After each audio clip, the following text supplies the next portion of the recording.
The project is called Word, and Word is a piece that explores the stereotype behind young people and crime in inner cities. Betray me and I'll kill you. Betray me and I'll kill you. The project Word came about a few years ago when I had the idea of bringing it onto the stage.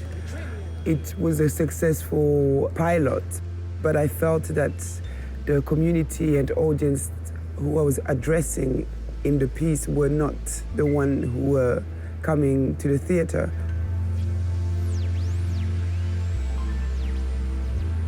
I was very lucky to be involved with a young dancers group from Hackney.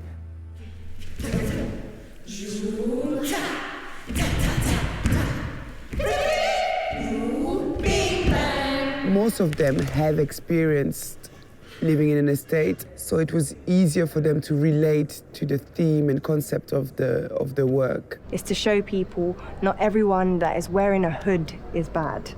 And not everyone that comes from a council estate grows up to be unsuccessful. For me, when you go on stage, you're always yourself when you perform, but you're yourself as you're bringing something else. It's another spirit that's in you. You have to become your own other. Yeah? It's an extension of yourself, but dramatized or made a bit bigger or smaller or exaggerated and projected in a different way. Because you have to be real with yourself, but at the same time, because you're taking it into a performative space, then it becomes an extension of yourself. If you see us walking down the street with our hoods up, talking loud, don't be scared. Don't be scared, because hoods are no weapons. If you see us walking down the street, hoods up, talking loud, don't be scared. The more you act scared, the more I'll act up to the scary stereotype you have given me. Those lines, do they resonate or do they completely not resonate? I think that a lot of people play victim. I think someone who is to cower, to put their head down, or to cross the road plays up to the stereotype of a victim. Do you agree or do you not? I think to some extent, like young people, young boys, kind of use their hoods as a weapon. It's hard because you want to protect yourself. It's like a natural instinct. If you see a big group of people with hoods, honestly, I would cross the road because that's scary. If you're a woman walking through men, like sometimes I have to look at them in the eyes and just do a little nod, a gesture to say, I see you, and carry on walking.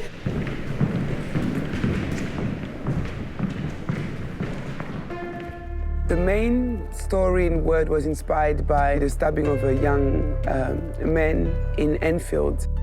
I wanted to use that story as a base. It was reported that this young lad was killed, but he was killed in revenge for another killing, and then a few weeks later, somebody else was killed to revenge him. So this idea that there was almost a parallel universe. It was like these young people lived in another universe, and they didn't believe in the justice that society offered.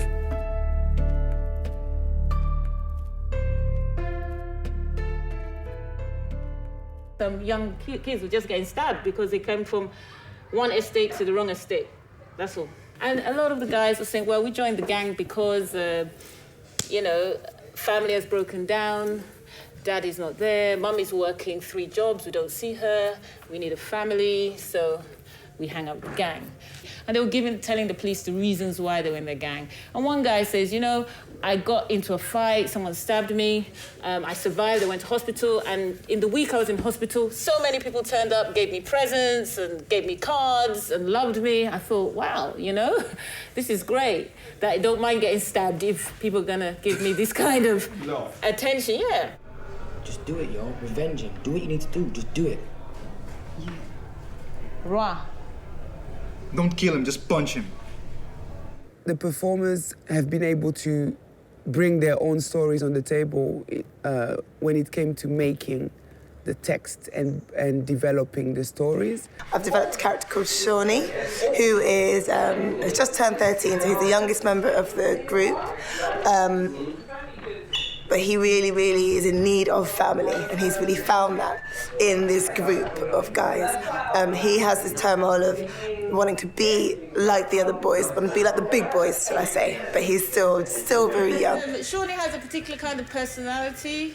She's the youngest in her crew, and she's always therefore trying to be bigger than she is. So how would you say in your language, Shawnee? What, like? Like, I'm big man, you're a big man? Yeah. I'm big man things. During rehearsals, I encourage the performers to be in their characters physically, emotionally, as much as possible. So even when we get into debates or talks about the subjects, I'm always supporting and encouraging them to do it within their characters. She's going to think of a line to express her mood at the moment. Trust no one. I was born in 1977, and in Cambodia they have the genocide with the Khmer, Red Khmer, and I saw a lot of people dying, exploded by the anti-personal mine, and see a lot of blood. Even then I was a child, but when I was arriving in Europe, in Belgium, I have this losing trust, because all the people dying is the same people, the same country. So Cambodian killed themselves. So I don't know who I have to trust. This is life, you know. You trust no one. If someone does something to you, you have to do it back. Stereotype is important to me because I guess it's something that runs through in my life somehow. I feel that we stereotype a lot, and especially young boys. There are a lot of stereotypes around them. Even in the newspaper, reading the newspaper, the first things when you hear gun on gun, stabbing violence, you know, black on black crime, all of these, I felt that I wanted to voice the real voices as well, not just what the media or stereotypes and what they put in those one words or one sentences that suddenly put everyone into the same basket. I have two brothers, and one of them was involved in a lot of problems with the police. So yes, I've experienced it firsthand, being a younger sister of a young man who didn't always have the right guidance in terms of society. Once you follow the wrong group of people, it's hard to get out of, because you will start getting threatened. When it comes to threatening family, then that's a whole different story. You don't want them to get involved.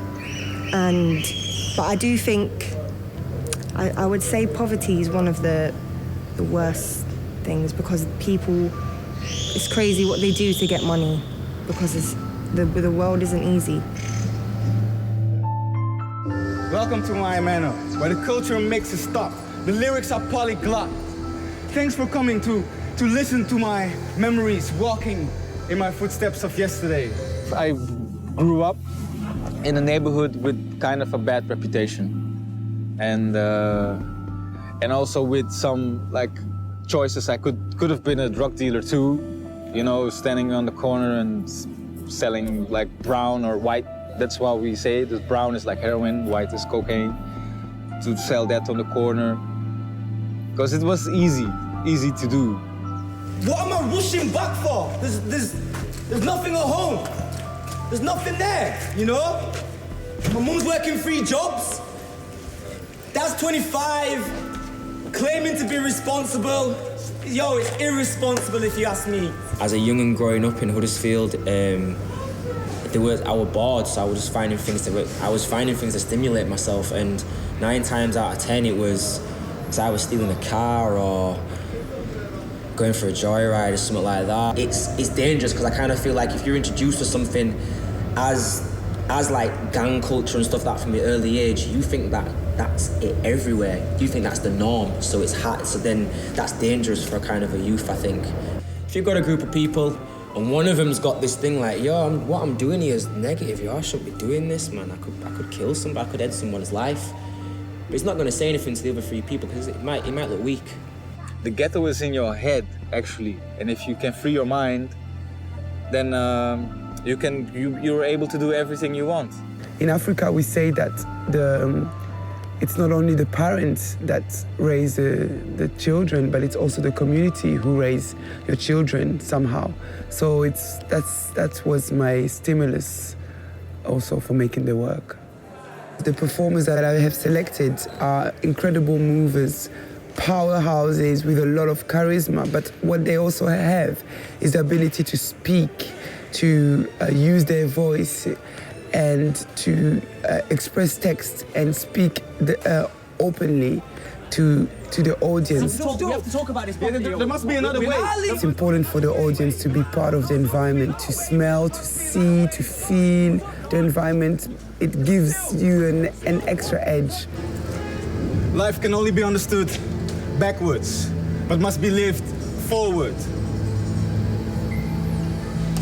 Follow me.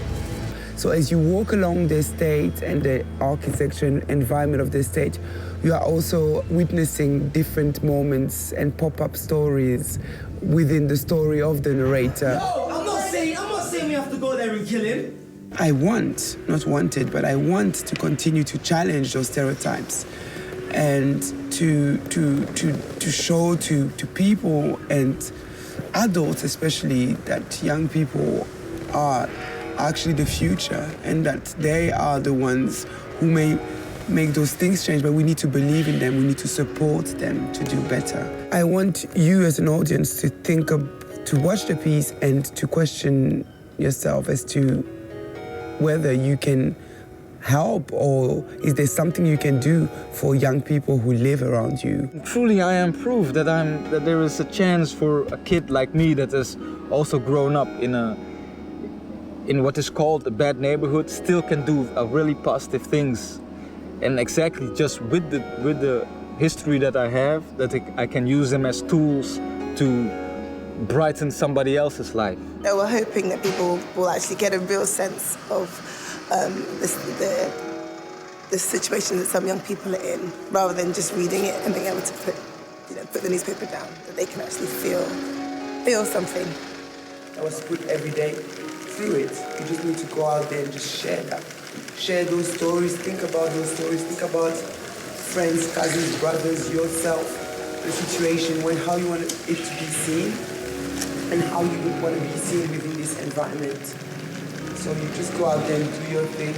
Bless the people that are watching with what you have, with the aura you have, with the voice you have, with the physicality you have, with the eyes you have, with your breath you have, with the voice that you have, with the connections that you have amongst each other,